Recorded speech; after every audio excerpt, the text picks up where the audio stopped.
बिस्मिल्लाहिर्रहमानिर्रहीम। पाकिस्तान मिंट जन्मभूमि ग्रुप के दोस्तों, कैसे हैं आप? ठीक ठाक है, खैर आफियत है।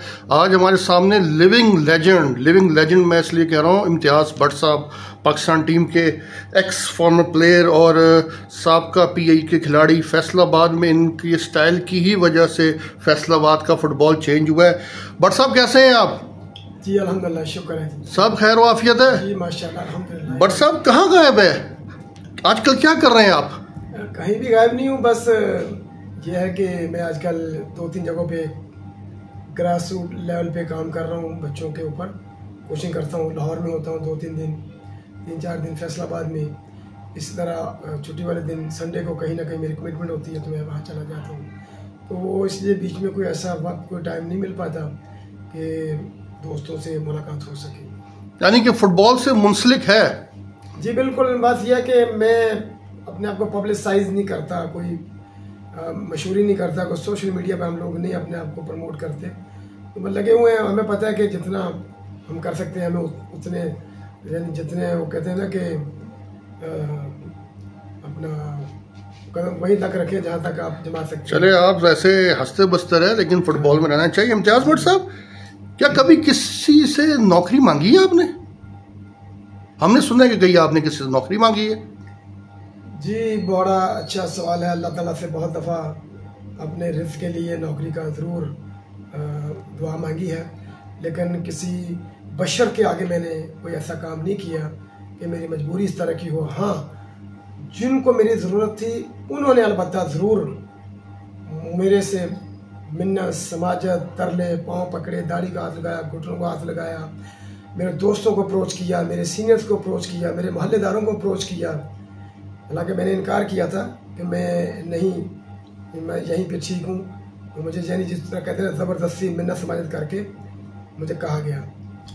अदरवाइज़ कोई पाकिस्तान में ऐसा बंदा या कोई दुनिया में कोई ऐसा बंदा नहीं जिसको मैंने फुटबॉल की बेस के ऊपर मैंने किसी को कहा हो जी मुझे फुटबॉल के लिए। नहीं, ऐसी कौन सी नौबत आ गई कि जिसके लिए आपको मिन्नत समाजी, मतलब आपको लोग घरे वजह, ऐसी कौन सी नौबत आ गई? थोड़ा सा इसके बारे में बताएंगे कि लोगों ने आपको क्यों इंसिस्ट किया, ऐसी क्या बात थी?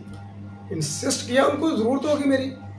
उन्होंने कोई एक चैनल से मुझे अप्रोच नहीं किया, डिफरेंट चैनल से अप्रोच किया मुझे नवाब करीमुद्दीन साहब ने कहा, उनके थ्रू भी मुझे अब्दुल मजीद साहब ने मुझे कहा, ज़फ़र इकबाल बलोच ने मुझे कहा, ठीक है ना, अली नवाज बलोच साहब ने मुझे कहा, तारिक लुत्फ़ी साहब ने मुझे कहा।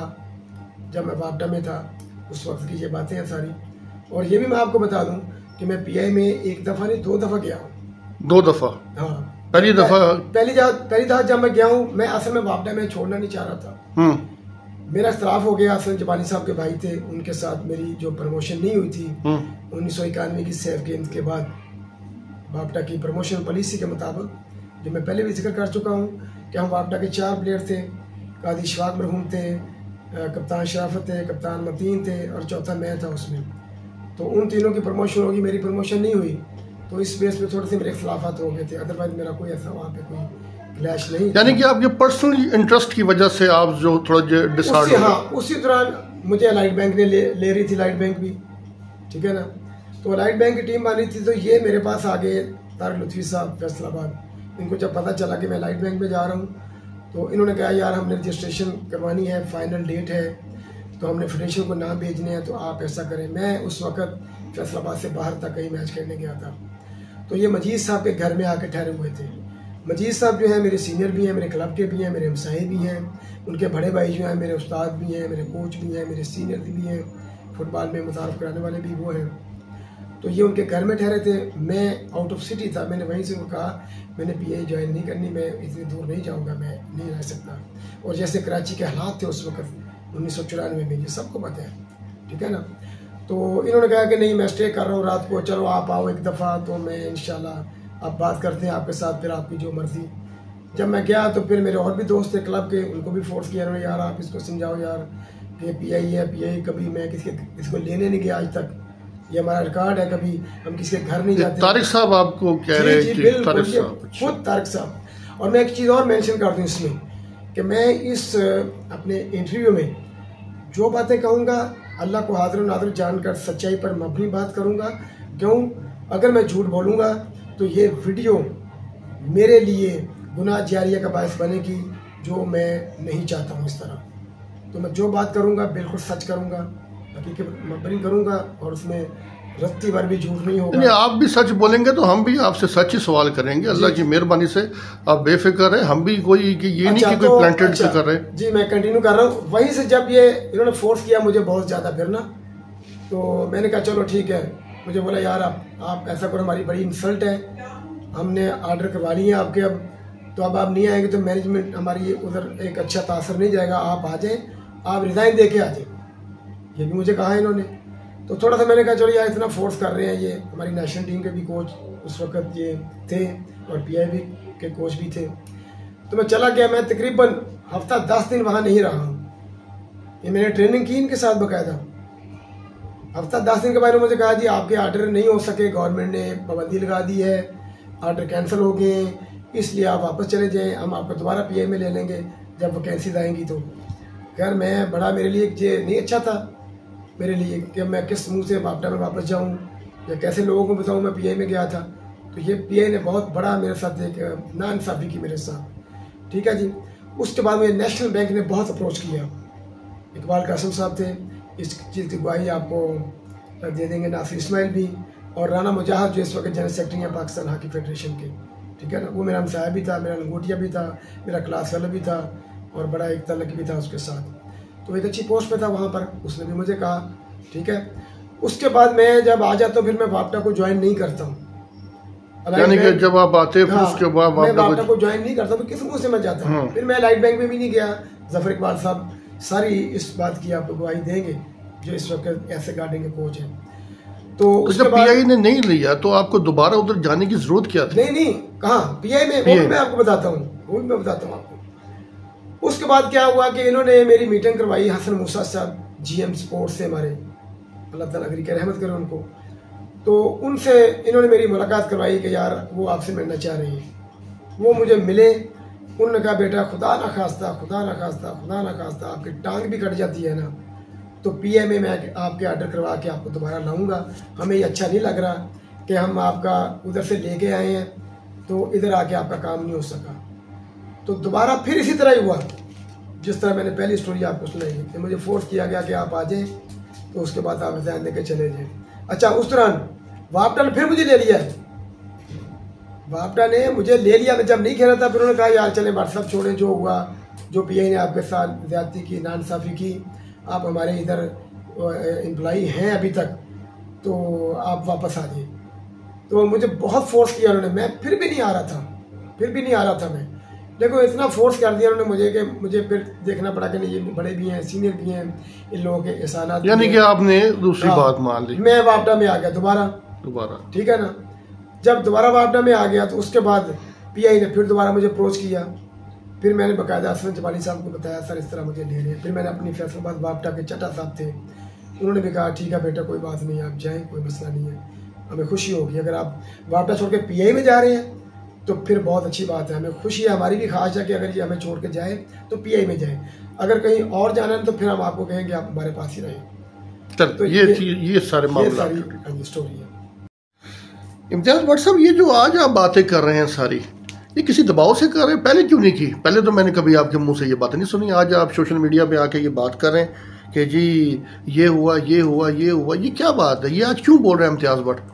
असल में ये बातें मैं आज नहीं कर रहा, जिस वक्त मैं पीआई में खेलता था, मैं सिर्फ अपने दौर की बात करूंगा। जब मैं पीआई में खेला हूँ, पहले दिन से आखिरी दिन तक रहा हूँ स्पोर्ट्स डिपार्टमेंट में, उससे पहले क्या हुआ मुझे उससे गर्ज नहीं है, उसके बाद क्या हुआ उससे मुझे गर्ज नहीं है, ठीक है ना। तो ये बातें मुझे ज़रूरत है नहीं, ये बातें मैं उस वक्त भी करता था जब स्पोर्ट्स में खेलता था, ये सारी चीज़ें उस वक्त होती थी, मैं तो मुंह पे सारी बातें कर देता था, ठीक है ना। तो जब मैं उस वक्त करता था तो अभी तो नौबत उस तरह मैं ड्यूटी पे चला गया। अभी सोशल मीडिया का दौर है, लोग तरह तरह की बातें कर रहे हैं मेरे बारे में, ठीक है ना। तो जाहिर बात है मैं फिर मजबूर हुआ ये बातें करने के लिए कि ऐसा कुछ नहीं है, अभी सारे लोग जिंदा हैं, जिससे भी तस्दीक करनी है इन बातों की आप कर सकते हैं। तो ये इसलिए फिर मुझे इन बातों के ऊपर आना पड़ा। इम्तियाज़ भट्ट साहब देखिए, हमने इस वक्त जो सवाल जो आपसे करने हैं ना, वो आपकी ज़ाती ज़िंदगी के ऊपर भी थोड़े बहुत होने। हमें ये नहीं पता कि इम्तियाज़ भट्ट क्या कर रहा है क्या नहीं कर रहा, हमें तो इस वक्त ये पता है कि इम्तियाज़ भट्ट आज जो बोल रहा है हम उनसे वही सवाल करेंगे, ठीक है। तो ये कोई पेड तो नहीं है या हम तो ये इंटरव्यू सीधा सीधा चला रहे। हम आपसे ये पूछना चाह रहे हैं कि 1991 में फाइनल मैच में डेब्यू होता है इम्तियाज़ भट्ट साहब का मालदीव के खिलाफ। इतने बड़े मैच में आपको फाइनल मैच में डेब्यू करवाते और आप वो जीतने के बाद 2 साल गायब हो जाते। फिर इम्तियाज़ भट्ट नज़र आता है 1993 में और वो वर्ल्ड कप क्वालिफायर राउंड। तो ये इम्तियाज़ भट्ट 2 साल के लिए कहाँ गए? अगर वो इतना बड़ा प्लेयर था तो कहाँ गायब था फिर? जब इतने अच्छा आपको वो स्टैंड मिल गया तो फिर कहाँ गया था इम्तियाज़ भट्ट?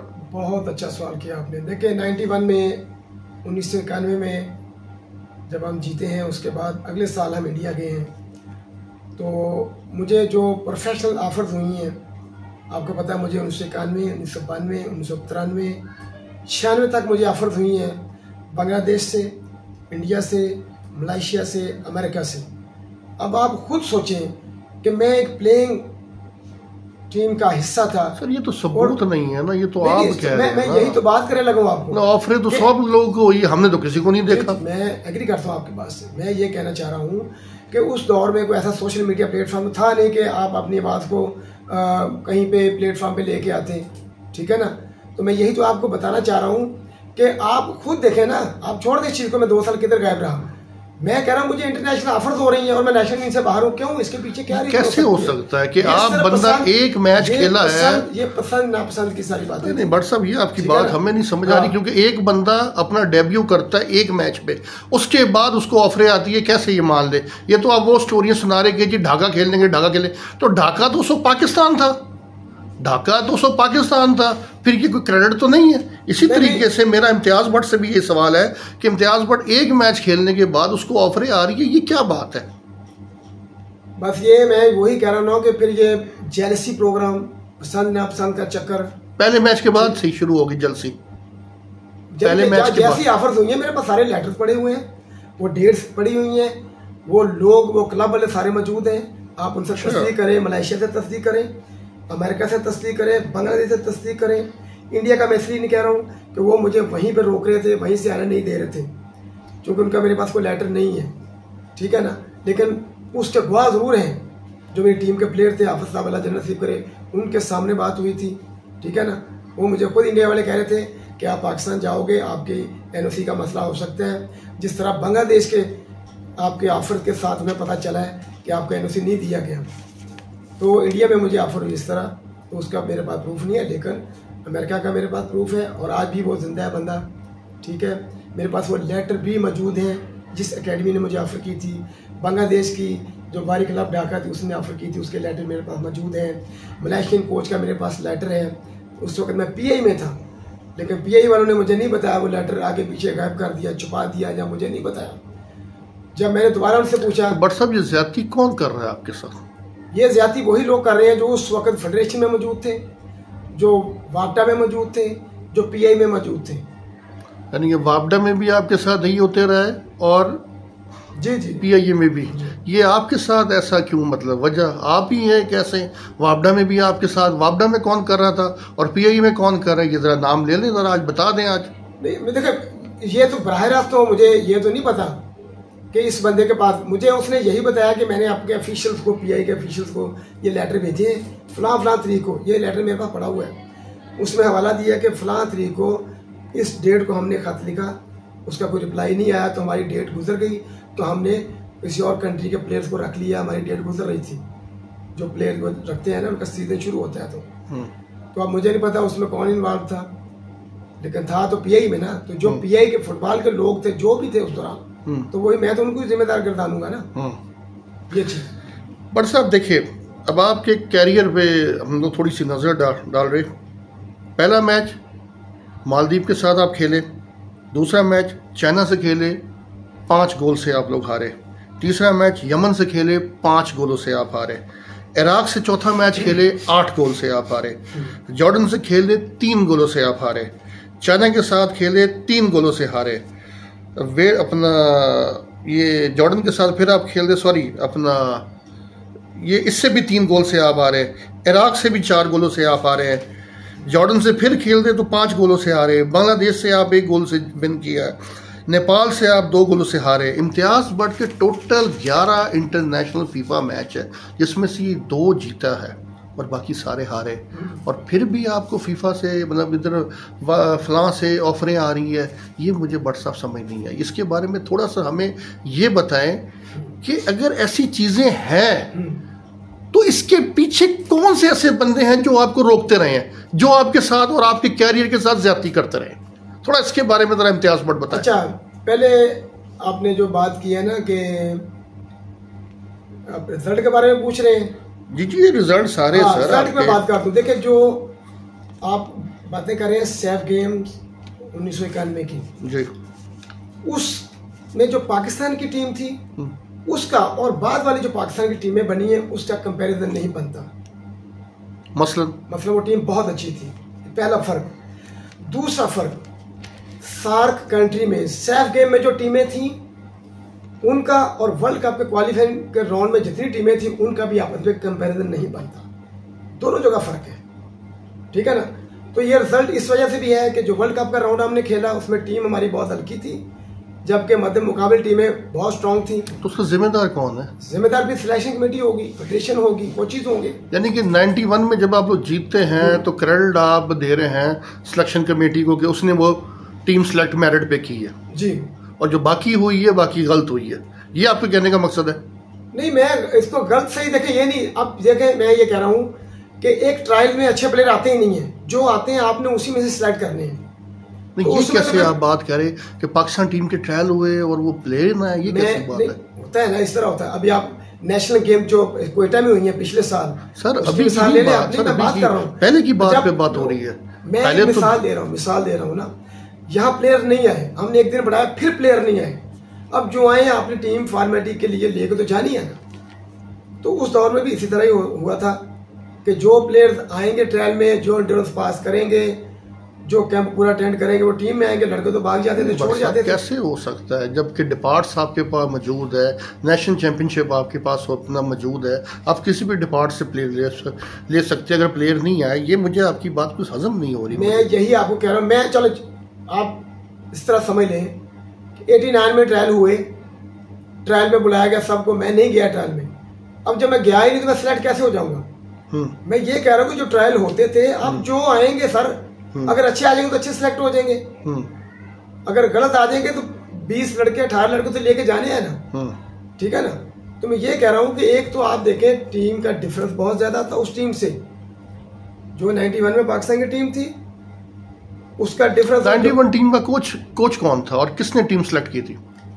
कोच उस वक्त तो असरत जबानी साहब थे, सोहेब साहब थे, तारिक लुत्फी साहब भी थे, ठीक है ना। लेकिन सारी ट्रेनिंग हमें कराई थी हाफिज सलमान भट्ट साहब ने, सारी सिलेक्शन उन्होंने की थी, ठीक है। सारे मामला फेडरेशन के वही देखते थे, वही करते थे, उन्होंने ही टीम बनाई थी सारी। यानी कि आपके कहने का मतलब कोचेज होते थे ग्राउंड में, लेकिन हमने जो देखा है, मैं ये नहीं कह रहा कि वो खुदा ना खास्ता उनको डिग्रेड किया जाता था, ऐसी बात नहीं है। लेकिन हाफिज साहब जो थे ट्रेनिंग वही हमें करवाते थे। हमने उस दौर में एंड्योरेंस ज़्यादा हुई है हमारी कैंप के दौरान, ठीक है ना। तो ये सारा मतलब कि सिलसिला था उस वक्त कोचिंग का। इम्तियाज बट पीआई से खुश क्यों नहीं है? पीआई से खुश, पीआई से डिपार्टमेंट से खुश था मैं, ये नहीं कि पीआई डिपार्टमेंट से खुश नहीं था। मैं वहां के ऑफिशियल्स के रवैयों से खुश नहीं था। आदमी को नफरत जो होती है ना, वो इंसान से ना होती है ना होनी चाहिए, उसके रवैयों से होती है।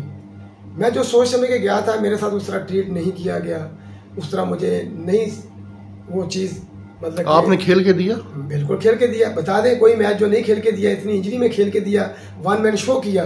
चलो मुझे छोड़ दें आप, कराची के लोगों से, कराची के तमाशिए से पूछ लें आप, चलो उनको भी छोड़ दें, मेरी टीम वालों से पूछ लें, चलो उनको भी छोड़ दें, आप मेरी मुखालिफ टीमों से पूछ लें, अलाइट बैंक मौजूद है, पूछें, 10 और 100 का फर्क था टीम में। बाकी टीमों से पूछें, वापडा से पूछें, रेलवे से पूछें, क्रिसेंट से पूछें, ठीक है ना। कौन सी टीम है जो बताएगी कि हाँ अगर कोई टीम में था, चलो मैं आपके ऊपर छोड़ता हूँ, आप लोगों से पूछें, न्यूट्रल होकर पूछें, मेरे कोचेस से पूछना, चलो मैं सारी बातें ही छोड़ देता हूँ। जो उस तरह मेरे कोच थे, मैनेजर थे, आप उन्हीं से पूछ लें। इम्तियाज़ भट्ट साहब इतना अच्छा फुटबॉल खेलते हैं, इतना अच्छा कैरियर है आपका, सब कुछ होने के बावजूद आपको एक लाइफ बड़े अच्छे तरीके से गुजारनी चाहिए, लेकिन आपकी जो लाइफ देखते हैं, जो कि सोशल मीडिया में नज़र आती है, ग्रुपों में नज़र आती है, सम टाइम आप जो है कुर्ते भी हैं। उसकी कुर्ने की कोई तो वजह है कि जिनके स्टाइल को देख के फैसलाबाद डिस्ट्रिक्ट ने अपना स्टाइल प्लेइंग ही चेंज कर लिया। एम आई राइट कि नहीं? इम्तियाज़ भट्ट को देखकर फैसलाबाद ने, हमने तो सारी जिंदगी यही देखा है कि बॉल नू उतानो चुक, लेकिन जब फैसलाबाद में इम्तियाज़ भट्ट पैदा होता है, खेलता है, उसके स्टाइल ऑफ प्ले को देख के फैसलाबाद चेंज करता है। तो फैसलाबाद का हीरो हमारे सामने बैठा है, पाकिस्तान का सपूत हमारे सामने बैठा है, और वो इतना अंदर से जेलस, इतना मतलब कुरने वाला वजवाद क्या है? वजूहत देखें इसकी बहुत सारी हैं, एक दो मिसाल बहुत देता हूँ आपको, आप अंडरस्टैंड करेंगे इंशाल्लाह। मैं एक आदमी में बहुत सारी, देखें इंसान में खूबियाँ बहुत ज़्यादा हैं, खामियाँ इक्का दुक्का ही होती हैं। वो इक्का दुक्का खामियाँ जो है ना 98 जो खूबियाँ होती हैं उसके ऊपर हावी हो जाती हैं, सारा उसको ना मलिया मेट को गायब कर देती हैं। हम लोगों के साथ जिन लोगों ने नाइंसाफियाँ की, मेरिट से हटकर नाइंसाफियाँ की हमारे साथ, हम उनको फिर भी अच्छा ही कहते रहे। लेकिन मैं हैरान था कि जैसे सोशल मीडिया आता है, वो ग्रुपों के अंदर मेरे बारे में इस तरह की बातें फैलाते हैं, ये मुझे पाँव पड़ गया मेरे, ये मेरे 500 के ऊपर कि मुझे नौकरी पर रख रहे हैं। 500 के ऊपर उस दौर में जब मुझे मलेशिया ऑफर कर रही है, अमेरिका ऑफर कर रही है, बांग्लादेश ऑफर कर रही है, इंडिया ऑफर कर रही है, लाइट बैंक ऑफर कर रही है मुझे, नेशनल बैंक ऑफर कर रही है मुझे, ठीक है ना। और उस दौर में कई टीमें कराची की ऐसी थी जो पंजाब के लड़के नहीं लेती थी, उन तक ने मुझे ऑफर की, लेकिन मैं नहीं गया। तो मुझे फिर इसलिए मैंने कुर्ता हूँ, इसलिए कि यार मैं उनको रिस्पेक्ट दे रहा हूँ उनकी गलतियों को छुपाते हुए, और वो मेरी खूबियों को बुराइयों में तब्दील करते हुए ग्रुपों में इस तरह के जैसे मैं जिंदा नहीं हूँ, लोगों को मेरा पता नहीं है, या जो 100 साल पुरानी बातें हैं। आपको मैं थोड़ा सा इंटरप्ट कर रहा हूँ। जी प्लीज। किसने आपकी मुखालफत की सोशल मीडिया में, किसने की ग्रुपों में? बहुत सारे लोग हैं। नहीं, बहुत सारे लोग अभी जिनकी मैं उनकी दिलदारी नहीं करना चाहता। कोई ऐसी वॉइस हो, कोई ऐसी चीज हो जिसपे उन्होंने आपका नाम लेके कोई ऐसी बात की हो? मैं समझा नहीं, दोबारा पूछिए। मतलब जिन्होंने आपकी मुखालफत की है, जिनकी तरफ आपका इशारा है, उन्होंने कोई नाम लेके आपकी मुखालफत की हो, या कोई ऐसी वॉइस जिसमें आपका जिक्र खैर हो, कोई ऐसी सबूत, कोई ऐसी चीज है आपके पास? क्या आपने सुनी हो अपने कानों से? हाँ बिल्कुल सुनी है, क्यों नहीं सुनी। अब वो ग्रुपों में कुछ चीज़ें महफूज हैं, कुछ चीज़ें महफूज नहीं है, कुछ चीज़ें ऐसी हैं जैसे मुझे किसी ने भेजी हैं, उन्होंने कहा सर इसको शेयर नहीं करना, ये आपसे हमारा वादा होना चाहिए, तो मैं वादे की पासदारी रखता हूँ, ठीक है ना जी। और दूसरी चीज़ ये कि मैं जो बात करना चाह रहा हूँ कि आप एक बंदे के बारे में अच्छे तासुरात रखते हैं, अच्छे ख्यालात रखते हैं, ठीक है ना। आपकी मुखालफत जब भी होनी चाहिए ना, जब मैंने कोई ऐसी हरकत की हो, ऐसा काम किया हो कि मेरी मुखालफत की जाए। अब कोई बिला वजह मेरी मुखालफत करे तो उसकी तो रीज़न मुझे समझ नहीं आ रही, ठीक है ना। तो ग्रुपों में सबसे पहले ग्रुपों में इन्होंने, नासिर इस्माइल ने ग्रुप बनाया था कोचिज का एक, नासिर इस्माइल को याद होगा, उसने ग्रुप बनाया था, फिर उसके ग्रुप के अंदर फिर और ग्रुप बनाए थे, उनके हेड बनाए थे। उन ग्रुपों में सारे कोचेस बात करते थे, मैं बात नहीं करता था।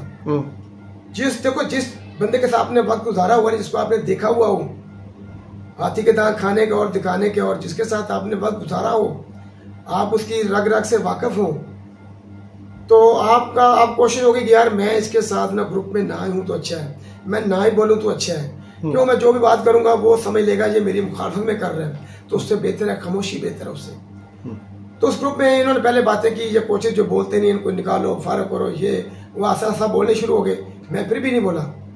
उस ग्रुप में इन्होंने कहा कि ये इम्तियाज़ जो है मतलब कि ये इसको भी बोलना चाहिए, ये मेरा स्टूडेंट रहा है और ये इस तरह मेरे पास आया था, सर मुझे मेरे पाँव पकड़े इसने, ये बोल रहा था मुझे 500 के ऊपर नौकरी दे दें। यार मुझे क्या ज़रूरत है, मैं अच्छे भले स्केल में था वापडा में, सबसे पूछे मैं किस स्केल से मैं गया था। और ये भी देखें कि वापडा ने कितने साल के बाद मेरा रिजाइन एक्सेप्ट किया है। ये डॉक्यूमेंट्स भी मैं आपको दे सकता हूँ। अच्छा, ये डॉक्यूमेंट्स भी मैं दे सकता हूँ। 5.5 साल के बाद, 5.5 साल के बाद, 5.5 साल तक मेरा रिजाइन एक्सेप्ट नहीं किया इन्होंने। ये तो बड़ी बात, ठीक है ना। और मेरे पास वापडा के जितनी मैंने वापडा की नौकरी की है, मेरे पास एक भी डॉक्यूमेंट मिस नहीं है। जितने मैंने टूर किए हैं उनके सारे लेटर मेरे पास मौजूद हैं। जितने मुझे TADA मिला है सारे लेटर मुझे मेरे पास मौजूद है। मैंने 30 साल मैंने डायरी लिखी है। 29 जुलाई 1983 जिसने मेरे वालिद साहब की डेथ हुई थी, उस दिन से मैंने डायरी लिखना शुरू की थी। तो मेरी डायरियाँ आज भी आप निकाल के देख लें। अगर मुझे पता होता मेरा इंटरव्यू है तो मैं डायरियाँ साथ लेके आता, फिर मैं आपको बताता कि किस दिन तारक साहब ने मुझे ऑफर की, किस दिन मजीद साहब ने ऑफर की, किस दिन सफर इकबाल ने ऑफर की, किस फ्लाइट से किस दिन मैं कराची गया, कितने दिन हमने फलां ग्राउंड में गेम की और किस दिन इन्होंने मुझे कहा कि सॉरी यार आपका काम नहीं हो सका, आपके ऑर्डर कैंसिल हो गए हैं, गवर्नमेंट नहीं मान रही ऑर्डर के ऊपर, हम आपको दोबारा बुलाएंगे। फिर दोबारा जब ये आए उसमें लिखा हुआ है कि मैं किस जगह पे मैच खेल रहा था और इनको मैंने कहा था कि मैं फाइनल खेल के आऊँगा फैसलाबाद, आप चले जाएँ, मैं PI ज्वाइन नहीं करूँगा, मेरे साथ पहले आपने इस तरह किया है, एक उस वजह से मैं नहीं आऊँगा, दूसरा कराची के हालात 1994 में आप सब लोगों से पूछे किस तरह के थे, कोई वहाँ जाने के लिए तैयार नहीं था। तो ये जो है ना, आप कहते हैं कुर्ता क्यों, ये है वो है। फिर दूसरी चीज़, अभी मैं कहता हूँ कि आसम मैं आपके साथ रहता हूँ, आप मुझे जानते हैं, ठीक है ना। अब मेरे सर पे सींग नहीं है, आप ग्रुप में लिखे भेज दो कि भाट साहब के सर पे सींग है, तो पढ़ने वाला क्या कहेगा फिर कि यार एक चीज़ उसमें है ही नहीं तो क्यों लिखी। तो मेरा इतराज़ जो है ना इन चीज़ों के ऊपर है, मेरी मुखालफत इन चीज़ों के ऊपर है। मेरी कोई उनके साथ खुदा न खास्ता नाराज़गी नहीं है, कोई अदावत नहीं है, कोई भूख नहीं है, कोई कीना नहीं है, ठीक है ना। तो ये फिर दिल दुखना यानी कि आपके कहने का मकसद ये है कि जो चीज़ है नहीं उस पर कह देना, तो यही सिर्फ है, अदरवाइज तो और कोई ऐसी नहीं है। इम्तियाज़ भट्ट मुतासिर किससे है, फुटबॉल की ऐसी कौन सी शख्सियत से इम्तियाज़ भट्ट मुतासिर है, आज मैं ये सुनना चाहता हूँ। अच्छा, आप मतलब कि फुटबॉल के हवाले से पूछना चाहते हैं? जी, फुटबॉल के हवाले से बात करना चाह रहा हूँ। फुटबॉल में देखिए जी, सब भी कुछ है ना, सब भी है, लेजेंड्स फुटबॉल प्लेयर भी है, लेजेंड्स कोचेस भी है। चले आप कोचेस के हवाले से बता दें, प्लेयरों के हवाले से बता दें, किससे मुतासिर है इम्तियाज़ भट्ट? जी, बहुत अच्छा सवाल किया। एक तो देखें कुछ चीज़ें ऐसी होती हैं कि एक आदमी मेरे साथ तो बहुत सही है, लेकिन मुझे नहीं पता दूसरे के साथ उसने किस तरह की नाइंसाफ़ी किस बेस पे की है, अब उसकी मुझे रीज़न का नहीं पता है।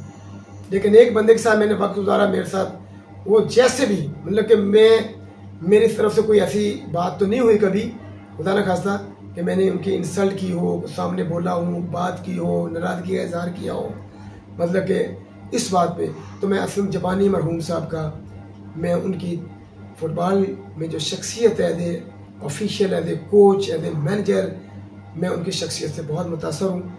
उनका जो हमारे साथ जिस तरह का बर्ताव था, मेरे साथ नहीं सबके साथ, लेकिन कुछ लोगों के साथ मुझे पता चला कि उनके साथ कुछ ऐसे इंसिडेंट हुए कि वो लोग उनके बहुत ज़्यादा ख़िलाफ़ हो गए। फुटबॉल में मैं शराफत अली जुनू साहब को शुरू से मेरे फेवरेट प्लेयर थे, और मेरी वापडा में जाने की ख्वाहिश भी जो थी ना, वो उनकी वजह से हुई थी कि मैंने अगर वापडा में गया तो मेरी ख्वाहिश थी मैं इनके साथ जाके खेलूँ। इम्तियाज़ भट्ट ने कभी किसी को हाथ पकड़ के फुटबॉल या किसी डिपार्टमेंट भेजा? देखिए, आप इस तरह तो नहीं कह सकते, लेकिन यह है कि जो मेहनत मैंने करवाई थी, उस मेहनत के सिले में आगे जाके वो खुद ही मेरिट पे किसी टीम में सिलेक्ट हो गया। मसलन कौन कौन? मतलब कि इसमें हमारे असगर भट्ट थे जो इंग्लैंड में होते हैं, आजकल केरल में खेले हैं। फिर उसके बाद अली अकबर था, वो आजकल इटली में होते हैं, वो भी दोनों नेशनल टीम में सिलेक्ट हुए थे, डिपार्टमेंट में भी खेले हैं इधर। उसके बाद और कॉलेज में थे ये तनवीर, जो पाकिस्तान वापडा के कोच हैं, तनवीर भैया। अब मैं ये तो नहीं कहूँगा मैंने उसको सिखाया, हाँ कॉलेज में मैं कोच था, इसका स्टार्ट ही होता है ना, लेकिन मैं कभी क्रेडिट नहीं लूंगा कि मेरी वजह से वो टीम में गया अपनी मेहनत से। अब मुझे बताया, मैं जिस उम्र में पीआई मुझे लिया या वापडा ने मुझे लिया, क्या मेरी कोचिंग करने के लिए मुझे ग्रास रूट पे काम करना था मेरे ऊपर उन्होंने? इस डिपार्टमेंटल टीम में 19 के बाद तो सारा फॉर्मेशन के ऊपर काम होता है, कोचिंग की उम्र तो बहुत छोटी होती है। तो इस तरह फिर उसके बाद अंडर 19 की टीम का मैं कोच रहा हूँ। उसमें माशाल्लाह 2008 में जो खेले हैं बच्चे, 2007-8 में, उनमें तकरीबन 90% बच्चे आगे डिपार्टमेंट में गए हैं। उसमें बहुत सारे नाम हैं। नेशनल बैंक में गया शफाक लड़का, नासिर इस्माइल को पता है उसका। वापटा में बहुत गए हैं, आर्मी में बहुत गए हैं, ठीक है ना जी। फिर उसके बाद कुछ मेरे हाथों के बने हुए लड़के ऐसे गार्डन में गए हैं, मुख्तलिफ जगहों पे गए हैं, मुख्तलिफ डिपार्टमेंट में गए हैं, ठीक है ना। तो अब मैं कभी भी नहीं चाहूँगा कि मैं क्रेडिट लूँ इस बात का कि मैंने उनको करवाया, नहीं। बट साहब, ये जो आप तंग हुए हैं सिर्फ, या इसके अलावा कोई भी पीआई में तंग हुआ है कि नहीं हुआ, या सिर्फ आप ही तंग हुए? नहीं, बहुत हुए हैं, बहुत हुए हैं। मतलब मैं भी तो, सॉरी मैं आपकी बात काट रहा हूँ, मैं भी पीआई में मैं तो तंग नहीं हुआ। मैं तो सिर्फ जिससे तंग था मैंने तो बता दिया आपको। आप लोग के अलावा और किस तंग हुआ? चले, अच्छी बात है, ये तो खुशी की बात है ना। मैं तो कभी ये नहीं कहूँगा अगर मैं तंग हुआ तो बाकी दूसरे भी सारे तंग हों, ठीक है ना। लेकिन मैं एक वक्त ऐसा भी आया कि मैंने कहा फुटबॉल को छोड़ देता हूँ। 1998 में मुझे अलाइड बैंक ने ऑफर की दोबारा, ठीक है ना। ये खुद मुझे पीआई ने खुद भेज दिया मुझे, मैं नहीं जा रहा था ना, मैंने उनको बताया कि मुझे वो दोबारा ऑफर कर रहे हैं। हालांकि मेरा नी का माइनर आर्थ्रोस्कोपी हुई थी उस तरह। तो मैंने अलाइड बैंक को कहा कि मैं नहीं चाहता कि मैं आपको चीट करूं, मैं नहीं खेलना चाहता, मैं ठीक हूँ जिस तरह भी है। तो मैंने फिर पीआई को मैं छोड़ता तो मैं, ये मेरे लिए एक इस तरह की बात हो जाती कि सारे बोलते देखो ये डर गया, ये बड़ी बातें करता है, बड़ा बोलता है, ये भाग गया, डर गया हमसे। तो मैंने तो पीआई इस बेस पे नहीं छोड़ी फिर। लेकिन आपके लिए बहुत हैरानगी वाली बात है कि पीआई ज्वाइन करते ही बिल्कुल वेरी फर्स्ट ओवर हम नौशहरा में गए खेलने के लिए पीआई की तरफ से। क्रिसेंट के साथ हमारा मैच था, तो मैच हम 1-0, 2-0 या 2-1 इस तरह हार गए हम लोग।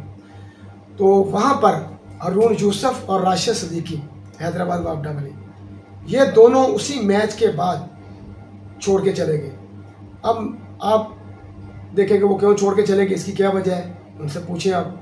मैं बताऊंगा तो बहुत सारे लोगों की दिलदारी होगी, तो बता दें, ठीक है ना। पूछ रहे तो वो इनके रवैये से ही, कोचों के रवैये से, जिस तरह इन्होंने उनके साथ बात की, इनको बोले या उनको शाउट किया या उनकी इंसल्ट की, ठीक है ना। कोच तो बोलते ही हैं, जब आप खेलेंगे नहीं तो बोलेंगे तो सही।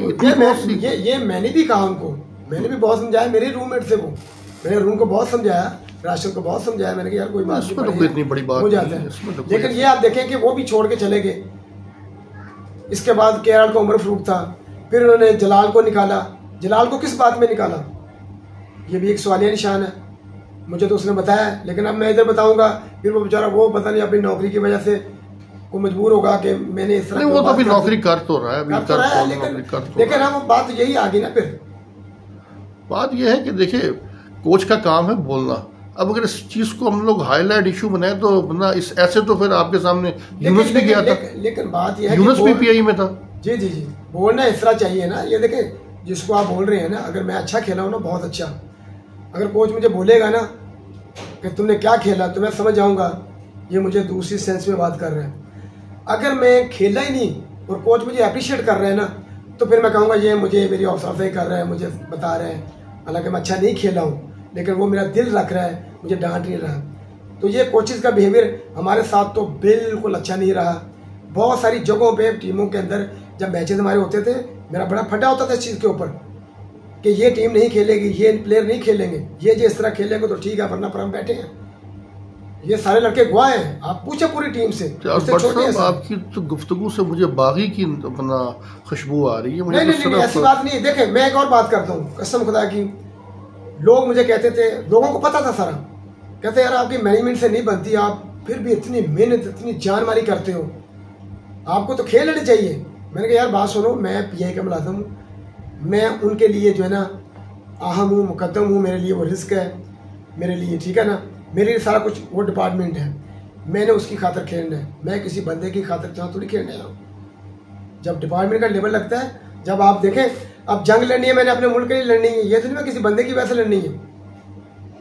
तो हमने तो फिर भी खेल के दिखाया जी। किसी बात में मेरे मुखालफी या जिस अरसा में मैं पीआई में खेला हूँ वो कह दें कि इतना कुछ होने के बावजूद इसने कहीं डंडी मारी हो, जोर न लगवाई, इतनी इंजरी के बावजूद भी मैं खेलता रहूँ। मेरी आर्थ्रोस्कोपी हुई है, एक हफ्ते के बाद ही मैं जाके उधर खेला हूँ सिब्बी में और टॉप स्कोरर हुआ हूँ और मैन ऑफ द टूर्नामेंट हुआ हूँ। इंजरी के साथ मैं खुद जाता रहा हूँ खेलने के लिए। मैं बोलता सर मुझे खिला दे, कोई मसला नहीं यार। हमने साहब आपसे मेरा अब आखिरी सवाल ये है कि इम्तियाज भट्ट साहब इस वक्त आप अपने आप को कहाँ देखना चाहते थे जो कि नहीं देख पाए? देखिए मैंने बहुत बड़े बड़े ख्वाब नहीं देखे। उसकी वजह ये थी कि कुछ चीज़ें आपको नज़र आती हैं कि जहाँ फुटबॉल का फ्यूचर नहीं है। दूसरी चीज़, जहाँ आपने काम करना है ना वहाँ के लोग आपके यानी कि वो आपकी उनके साथ केमिस्ट्री नहीं मिलती है। उसके बाद कुछ लोग ऐसे थे जिन्होंने हमें आने ही नहीं दिया, ठीक है ना। जब भी हमारा कोर्स में नाम आता था, नहीं ये 35 साल से ज़्यादा हो गया है, मेरे पास लेटर पड़े हुए सारे वो भी। और जब कि उन्होंने खुद अपने लोगों को, ऐसे लोगों को जो इस लेवल के कैलिबर के नहीं थे, जिनको लाइसेंस के स्पेलिंग नहीं आते, उनको भी लाइसेंस करवाए, खाली पेपर दिए उनके। तो ये तो उन पे एहसान किया ना। एहसान किए, चलो अच्छी बात है। मैं उसी तरफ आ रहा हूँ। तो जब इस तरह के लोगों के साथ आप काम करेंगे तो आपकी भी रेपुटेशन खराब होगी, ठीक है ना। आदमी अपनी सोबत से पहचाना जाता है। तो फिर मैंने कभी इस खाज का वो दिल में रखा ही नहीं है कि मैं हाई लेवल पे जाऊं। मैंने अपने आप को समझा ही नहीं कभी कि मैं उस लेवल पे काम कर सकता हूं। मैं बिल्कुल ग्रास रूट लेवल पे काम करना चाहता था, मेरी ख्वाहिश थी और मैं उसी लेवल पे काम कर रहा हूँ। मेरी अभी भी कोई ख्वाहिश नहीं है इस तरह की। हाँ ज़रूर मुझे फोर्स किया जाता रहा बाद दफ़ा कि यार आ जाओ सुलह कर लो हमारे साथ, हमारे ग्रुप का हिस्सा बनो, सुलह कर दिया जाए। हाँ ये हमारे ग्रुप का हिस्सा बनो, आप हमेशा नेशनल। ये आप बहुत बड़ी बात कह रहे हैं, सुलह करने की ऑफर कराई जा रही है। हाँ, ये कौन है जरा बता। नहीं देखिए बात सुनिए, आप फुटबॉल खेलने आए हैं या यहाँ पे कोई जाती जंगे हैं, ये कैसे हो गया कि ये आपको सुलह के लिए कहा गया? तो क्या यहाँ पे कोचिंग के भी ग्रुप है कोई? जी बिल्कुल थे, ग्रुप बने हुए थे, बिल्कुल ऐसे ही था। नहीं बने हुए नहीं हुए, बने हुए हैं। नहीं देखे, जब तक मैं टच था उस वक्त की तो स्टोरी सारी मुझे पता है। जब उसके बाद हम टच नहीं थे काफ़ी सालों से, आपको पता है कि ये एनसी आ गई, फिर बीच में कोई और वो ग्रुप आते रहे फैसल साले जाके बाद, तो उसके बाद तो फुटबॉल से टच ही नहीं है बिल्कुल। हम तो अपना एक साइड पे अपना काम कर रहे हैं।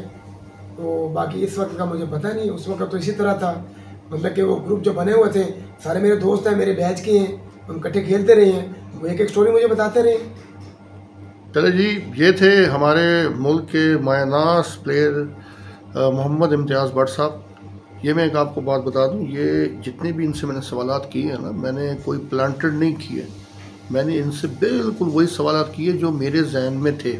हाँ थोड़ा सा तलखी ज़रूर हुई है, लेकिन मैं उन पर दाद देता हूँ जनाब इम्तियाज़ भट्ट साहब को। उन्होंने बड़े ऐसे तरीके से जवाब दिया। ये ऑन एयर ऑन कैमरा सिर्फ गुफ्तगू है। उसके बाद भट्ट साहब आपको भी पता है कि हम आपकी कितनी इज्जत करते, कितनी रेपो आपकी जो है हमारी नज़र में है, ये तो आपको पता भी है कि सिर्फ ऑन कैमरा ही कोई थोड़े से तल्ख सवालात है जो मैंने आपसे पूछे हैं। लेकिन मैं ये चाहता हूँ कि हर चीज़ को ख़त्म होना चाहिए फॉर द फुटबॉल के लिए। जब जहाँ रेफरियों के ग्रुप है, जहाँ प्लेयरों के ग्रुप हो गए, कोचों के ग्रुप हो गए, तो हम इस फुटबॉल को कहाँ लेके जा रहे?